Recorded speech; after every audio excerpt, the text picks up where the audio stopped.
I think we're living through something of a new era in the whole field of nuclear knowledge, nuclear understanding, both civil and military. Partly because of the extremely large looming danger of climate change.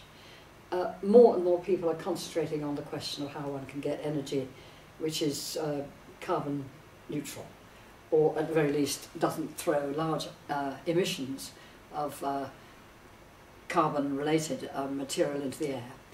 And that by itself, plus the rising price of oil and the fact that oil is running out, has driven a lot of countries into thinking again about nuclear energy.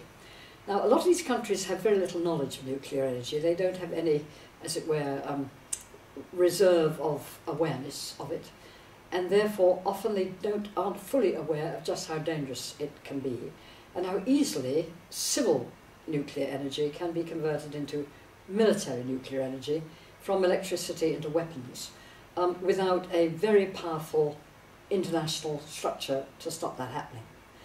We know there are about 60 countries which are thinking about introducing nuclear power or building new power stations. They are not, almost any of them, members of the Nuclear Proliferation Treaty, which is the existing regulatory structure for the world, which has actually worked astonishingly well. The fact that there are only 9 nuclear powers, recognised or unrecognised, is pretty staggering when you consider that Hiroshima is now, what, nearly 60 years ago. So what I think is the most important single thing, and it's a short period of opportunity, it's got to happen in the next year or two, is to build on the reasonableness of President Obama, his willingness to look again at multilateralism, to put that awful period of American unilateralism behind him, to work with other countries, particularly with Russia, but also with big countries like India, Indonesia and so forth, to try to build a new structure to succeed the existing Nuclear Proliferation Treaty, the NPT. Incidentally, all our safety as human beings rests upon the capacity of the NPT and its agent, the International Atomic Energy Authority, to run a world of law and order in the nuclear area. The very first thing we need to do to move towards a world with zero nuclear weapons, is to get the momentum going in the right direction. The momentum has been in the wrong direction now for 8 years. We've moved towards more intense forms of rearmament, new kinds of nuclear weapons, worse and worse relations, the United States walking out of the anti-ballistic missile treaty, things like that. So we're in a pretty tense time.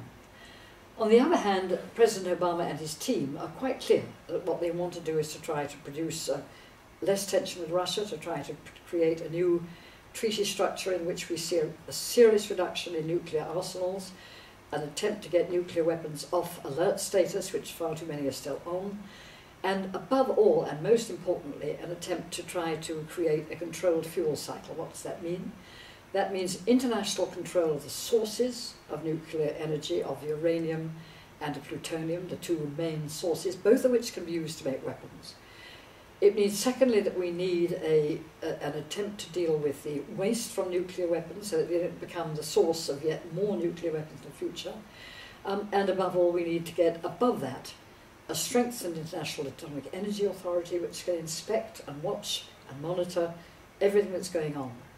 Now that needs the united effort of the whole world. It means bringing in non-nuclear weapon countries like Indonesia, huge countries, whose support for peace is absolutely essential in order to make it work. I think, and that's the view also of the International Commission I serve on, that we have to do it in stages. You can't leap the whole way all at once because countries are too nervous.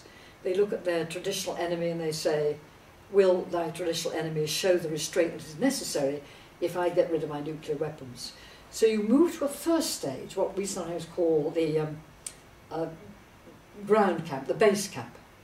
That first stage is where you have acted on all the things I mentioned. You've reduced the arsenals, you've got weapons off alert, you've strengthened the IAEA, you've begun to build new NPT, and then you begin to build the trust you need to take the next step, which is in some ways much harder, towards a nuclear-free world. You've got to do it in 2 steps. A child learns to trust its mother over a long period of time before the child is willing to trust its mother to catch it when it jumps out of off a wall, whatever it may be. It's the same process, and we're living in a world with very little trust. So we have to rebuild trust. And that's what I'm above all involved in. The rebuilding of trust by a step-by-step process in which people learn that they've got to work together, that they then get results, that they've got to bring the nuclear and the non-nuclear countries together, and then the final huge but crucial step of internationalising the whole of the fuel cycle for civil nuclear energy, which is the first step towards getting rid of all nuclear weapons. It's something we've got to do. I believe it's as important as climate change as the major threat facing the world. If we don't manage to do it in the course of the next 20 years, then I would have to say, God help the planet.